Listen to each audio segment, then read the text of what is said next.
Hi guys, welcome back to another episode of My Burning Heart. It's been a long while since the last one, probably over 2 weeks? I don't know. But we have to get right back into it. I don't exactly remember what was happening. We already had our three-way with Halim and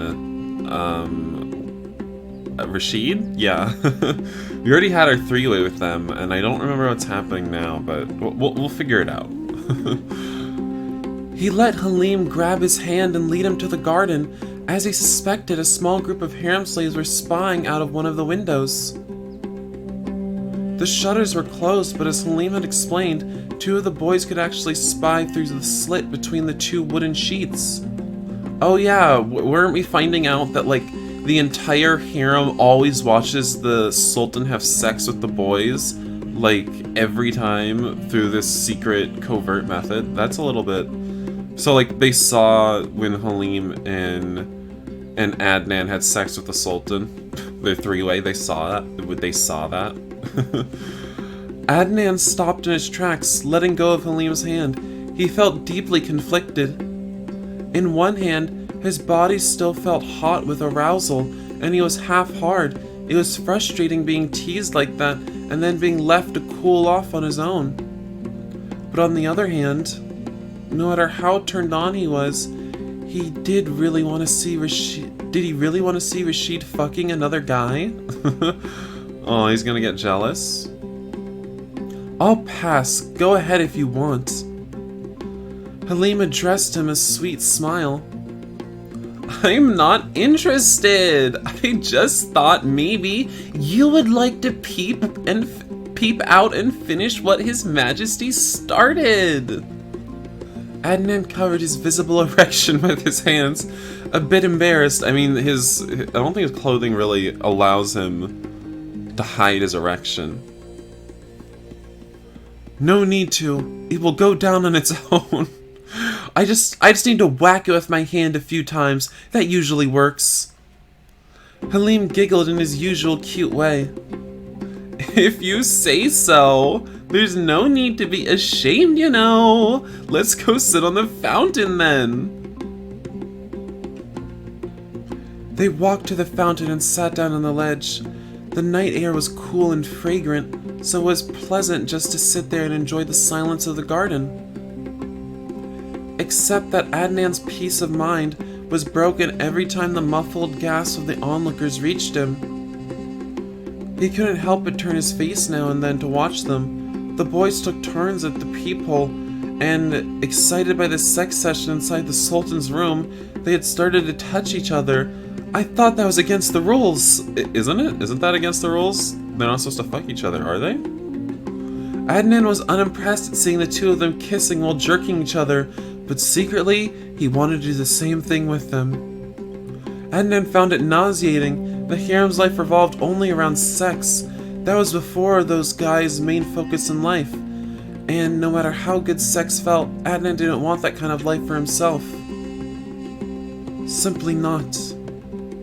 This is it then. I must run away from this palace at the first chance I get. He doesn't want to run away. He's just gonna be craving that Sultan dick as soon as he leaves the palace.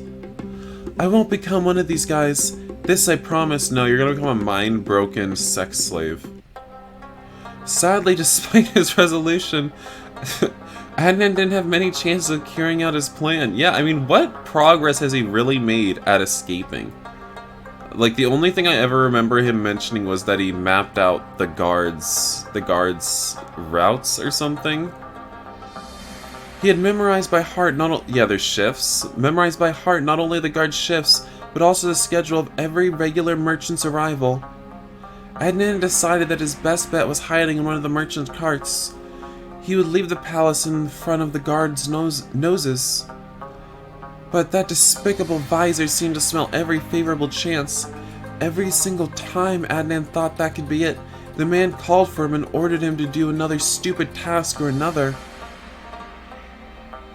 Now, let's pour the tea. What's the right position to stand with the teapot before pouring the tea? Adnan seized the metallic teapot and took up the stance Halim had taught him. Not too bad. Now what do you say to the guests? Would you like some tea? Why do you sound as if you were munching? Aren't you able to enunciate the words properly?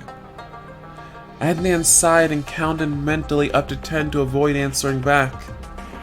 He repeated the sentence, trying to make every syllable very clear and distinct. Would you like some tea? No need to exaggerate now. You sound like you're mocking them. I'll get it right this time. Would you like some tea? There, I nailed it this time, right? He looks so smug and satisfied. The Vizer grunted and gestured Adnan to go on. The boy started pouring the tea in small colored glasses. But the impatience took the best of him, and he poured the hot liquid too quickly since he wanted to be done as soon as he could escape from the Vizer's hands already. No! What the hell are you doing? A small puddle of tea was starting to spread under each of the glasses. You clumsy moron with 2 left hands.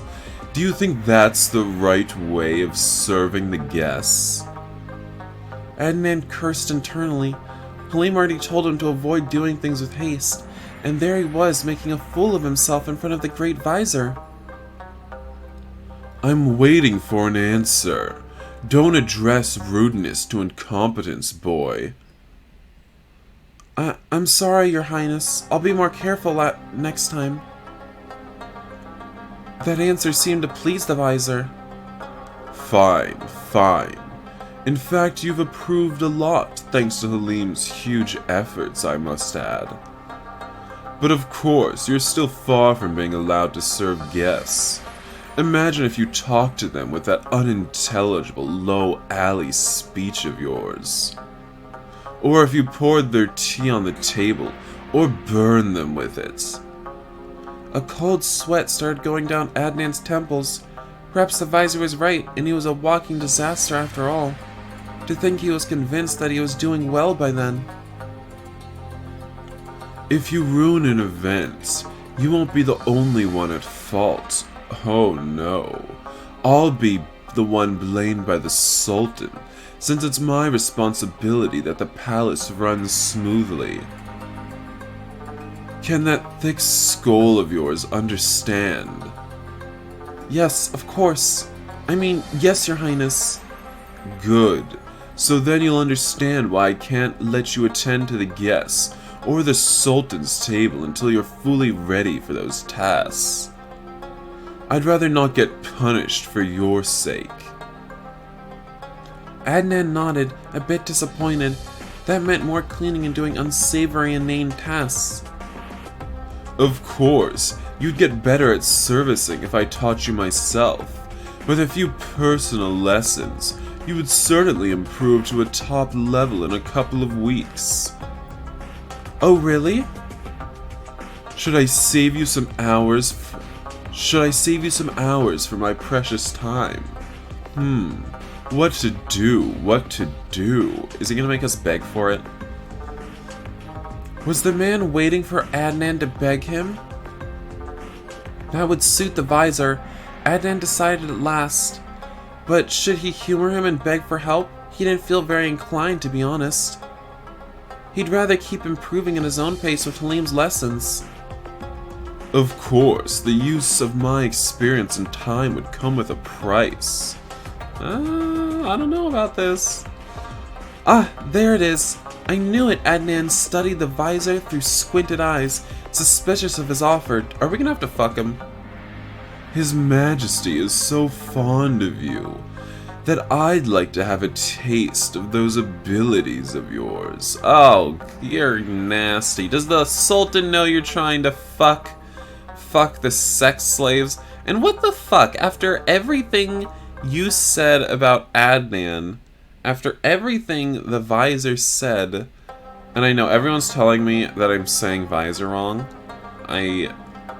It's Vizer, maybe? Vizer? I don't know. But he's been on Adnan's case from day one, telling him that he's worthless and could never properly service the Sultan. And now he's trying to sex him? Maybe he was just sort of bullying Adnan like a tsundere. Maybe? I think so. What? You heard me quite well. I offered you reaching perfection as a servant in record time. After all, but I want a piece... but I want a piece of that ass of yours in exchange. I want to see for myself what makes His Majesty appreciate you so much. You're nothing but a ratty, dirty lowlife after all, so I want to know what the hassle is about. Storm out of the room. Answer him back. I kind of want to take his lesson. Answer him back. Oh. I thought, well, I don't know what gets me to sex him. Because this does not look favorable. You're delusional if you think that I'd ever do that kind of stuff with someone like you. Come on, have me flogged if you want, that won't change a thing. I'd rather take 20 lashes than become your lover. Do you really think that? What a stupid, innocent brat. You surely feel safe because you have His Majesty's protection, huh? Do you really think you'll be able to keep the Sultan's favor for long? Someone like you without any striking feature or ability. Well, The man cut his attempt at talking back. Don't get it wrong. Your situation in the palace isn't as stable as you might think. One wrong word from me, and the Sultan won't want to see your face anymore. Was that true? Adnan felt a surge of fear. That man was powerful in the palace, and Abd al-Rashid seemed to have blind trust in him, so Adnan couldn't be certain whether the Vizer was just bragging or there was truth to his threats. So you better make sure you win my favor too. Those pretty lips of yours would look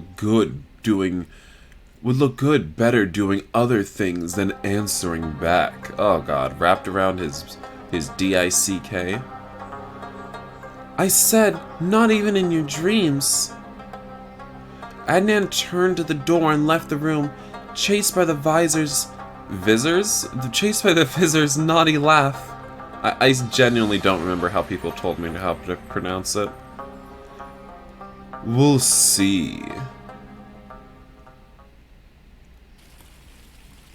You got this one right! Ah, thanks a lot. About time. Don't be so impatient, Adnan. Learning new things always takes time. I know, sorry. You're a good teacher, Halim, I swear. Not your fault I'm so dense. Again with that. You aren't dense. The sound of someone clearing their throats startled them. The Sultan chuckled and went closer. Adnan hid the reading book behind his back, but he knew it was too late. He was sure Rashid had seen it already. Oh yeah, were we keeping this a secret from the Sultan? Halim, would you mind leaving us alone? I have something to talk about with Adnan in private. Of course, Your Majesty. I just wanted to tell you that I'm leaving the palace for some days. I'm traveling to a sultanate quite far away from ours, and the ship journey alone takes 2 days. Is the Vizier gonna rape me while you're gone? I have a feeling this might happen. Oh, a ship journey? Have you ever traveled by ship? No, Your Majesty, but I would like to. The Sultan's fond smile grew wider. Oh, are we gonna go with him? No, take us with you now. Perhaps one day I'll take you with me on one of my trips. I'll certainly miss you these next days. Adnan felt a bit embarrassed at hearing those words. He's only saying what he thinks I want to hear. What a sweet talker, he thought. Will you try to think of me while I'm gone? That was taking it too far for Adnan. He glared at the Sultan with incredulity. The man watched his reaction and then chuckled, amused. Please, don't flatter me too much. I could get the wrong idea. I'm sorry. Adnan cursed himself. Damn, he was so bad at pretending. He was lucky the Sultan reacted so well instead of getting angry. It's alright. I prefer sincerity over flattery, to be honest. Anyway, I just wanted to say goodbye to you properly, but I'm also glad I caught you practicing reading with Halim. The slave felt his cheeks go warm with embarrassment and hurried to try to deny the evidence. No, it wasn't like that. I was just looking at the pretty pictures. No, what was that book you're hiding behind your back then? It's either that or something naughty. What? No, why would it be that? Adnan, please, don't worry. I was only mocking you a little bit. I was only making fun of you a little bit for trying to read, Adnan. But really, I'm happy that you're learning to read. Adnan pressed his lips together until they formed a tight line. Exactly what he needed, the Sultan treating him like an ignorant brat, the same way he was always treated in the streets. He turned his back to Rashid, aware of how stubborn and rude he was being, but unable to react in any other way. He was so tired of being teased and laughed at. They were right, all of them. He was ignorant, dirty, clumsy, and had lived on the leftovers of other people for most of his life. Adnan, don't take it the wrong way, please. I wasn't making fun of you. Well, maybe a little bit, but as I said, I'm glad you'll be able to read better. Have I offended you? His tone of voice was again a bit amused, so Adnan decided it was enough humiliation for a day. No, it's all right, Your Majesty. Enjoy your trip. Thank you, Adnan. Take care until my return, and keep practicing. And he left, obviously pleased with himself. Adnan sighed, and had to fight his impulse to throw the book into the fountain. Sure. Discipline and work relaxed once the Sultan left for his trip. There weren't dignitaries or rich merchants to attend, and the great Vizer didn't ask for so many attentions with the small fish guests they got without the Sultan's presence. The harem boys were all sitting in the shade of the common room or the verandas with the views to the garden, playing musical instruments or reading, hanging out in small groups. The moment had arrived, Adnan decided. So with the Sultan gone, I guess we'll get less groceries, right? Well, yes, of course. But the servants still need to eat. Why do you ask? Oh, since I don't have anything to do, I thought perhaps I could go to the kitchen to help put the groceries in order, if there are any, of course.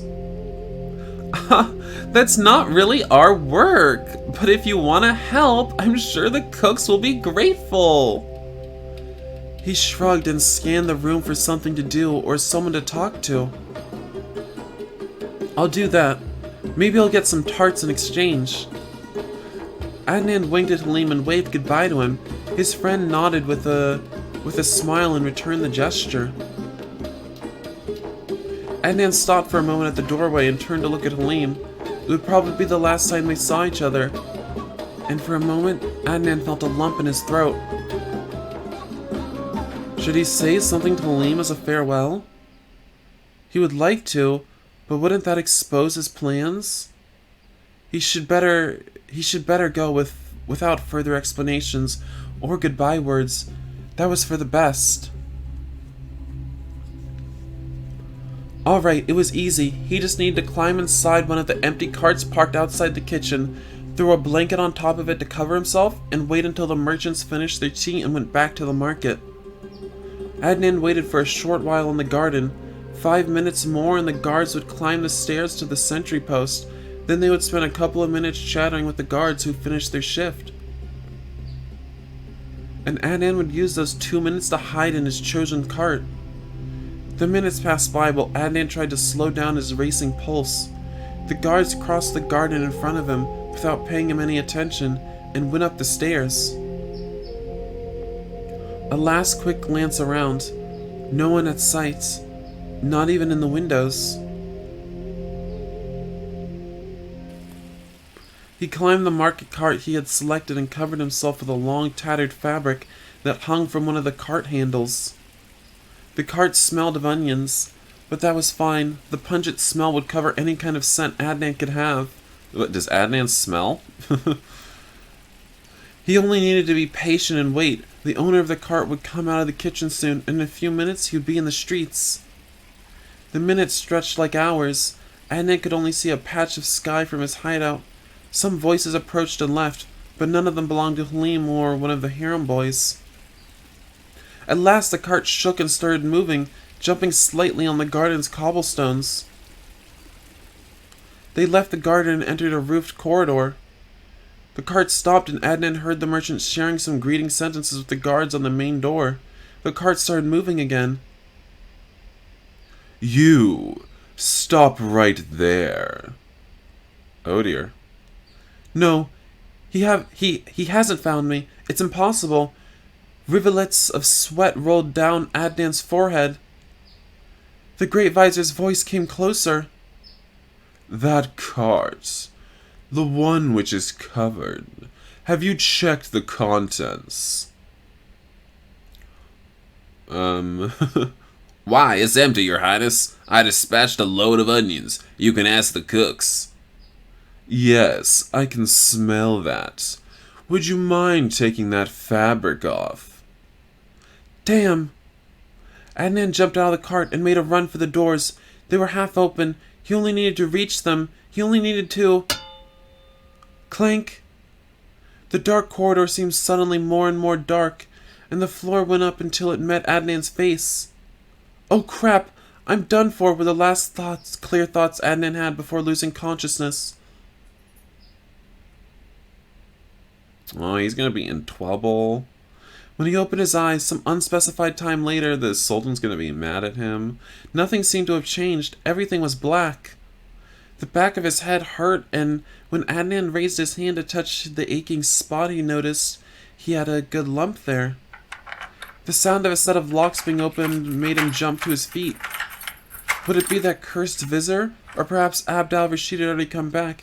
He had no idea about how much time had passed. The door finally opened, although the corridor out there seemed to be in almost absolute darkness too, since the shadows barely changed their shape when the door opened and closed. Luckily his visitor lit an oil lamp, and the worried face of Halim peered in front of Adnan. "Oh, Adnan! Why did you try to escape? The great Vizer is furious!" Adnan's mouth felt furry. He swallowed saliva and tried to answer, but a voice in the background interrupted them. "Halim, take him out already. What are you doing, boy?" Halim sobbed and reached for Adnan's hand, squeezing it with sympathy. "I'm so sorry, Adnan.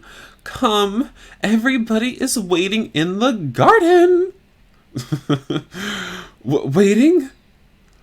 Waiting for what, he wondered, although he had a clear suspicion about what was going to happen. Oh god, this music. Ooh, this is intense. Here you are. Did you really think you could use the old trick of hiding in a cart to run away from the palace? Get it into your skull already. Nothing in this palace gets by me. I keep every single thing under control. But they never checked the empty carts, Adnan thought, so how did he find me? If you weren't so thick-headed, you would have noticed I always keep an eye on you. Adnan cursed his bad luck. He bet the Vizier had one of the guards or another slave keeping watch of his movements. You're not so insolent now, I see. Everybody, please come closer and look. Look what fate has in store for you, in case you try to escape the palace, like this poor wretch here. I think 10 lashes will suffice, but if you need some more to help you remember the lesson, please tell me, and I'll gladly procure you a reminder.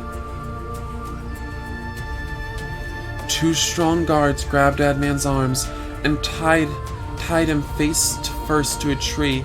Adnan gulped and closed his eyes, preparing himself to the sadly familiar feeling of the whip on his back.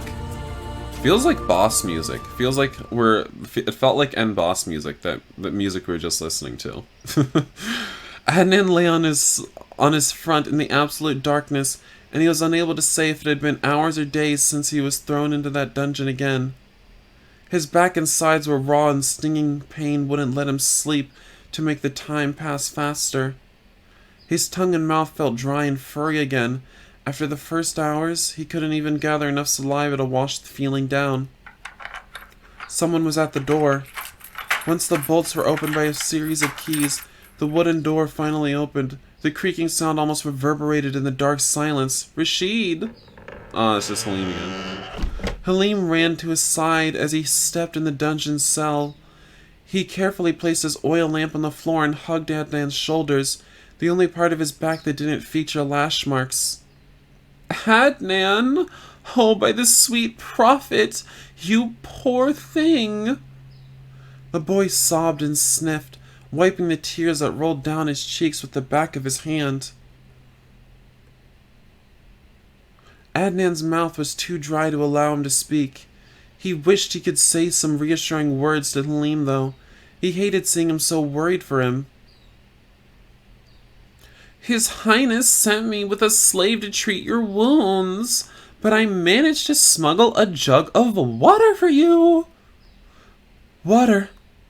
Adnan sat up the best he could manage and drank from the clay jug. He even licked the precious liquid that slipped past his lips and ran down his chin, eager to avoid wasting a single drop. Better? Adnan cleared his throat and found himself able to articulate some words at last. He could cry out of relief right then. Yes, much better. Thank you so much, Halim. The boy answered with a sad smile and started applying the soothing salve on his back. I didn't know you were so unhappy here in the palace. I thought you enjoyed being a sex slave, and I thought you really enjoyed that 3-way with me. I mean, I really enjoyed it. I'm so sorry. I thought you were adapting well. You never said a thing about wanting to escape. I guess I've been a horrible friend, right? No, Halim, please. Don't think that. You've helped me a lot. Adnan felt terrible right then, and not because of his physical pain. Halim was softly weeping once more. Don't do this again, please. I don't want the Vizer punishing you further than this. Further? Adnan wondered what would do a worse punishment than 10 lashes. 15? He'd heard of 20 lashes as punishment, but after the slave was rarely useful for work anymore. He honestly thought his punishment would be what the Vizer threatened to do since the start, sending him to the crop fields. He was afraid and relieved right then. As long as he stayed in the city, he'd be able to try to escape again. But of course, he couldn't say that to his poor friend. Don't worry about me, Halim. I'll be fine. Please don't cry. The boy wiped his eyes and cheeks again, sniffing. I'm done with your wounds. Rest on your front now and take it easy. Please, Adnan, don't talk back to His Highness if he comes to visit you. I'll do my best. Halim stood up and hid the empty jug under his long sleeves again. I'll come back tomorrow with the salve and more water. Please bear it until then. Adnan nodded in the darkness, aware of the fact his friend couldn't see his gesture, but too tired to talk. Then Halim was gone, and the most absolute blackness surrounded Adnan again. The next day, though, Adnan used the last of his strength to sit up when he finally heard the keys unbolting the locks. Is it finally Rashid coming to save me? Rashid! Rashid! Rashid! But when the door opened, the slave who appeared with his oil lamp and the salve jar wasn't Halim. What? Just some random fool? What the hell? Is he gonna bully me in the darkness here? Alright, I'm gonna end this episode here, guys. But thank you for watching, and I'll see you in the next video, where I think this guy is gonna try to, like, torture or bully Adnan a little, because I feel like he's gonna take this opportunity to fuck him up when he's weak and stuff. But, yeah, see you next time. Bye.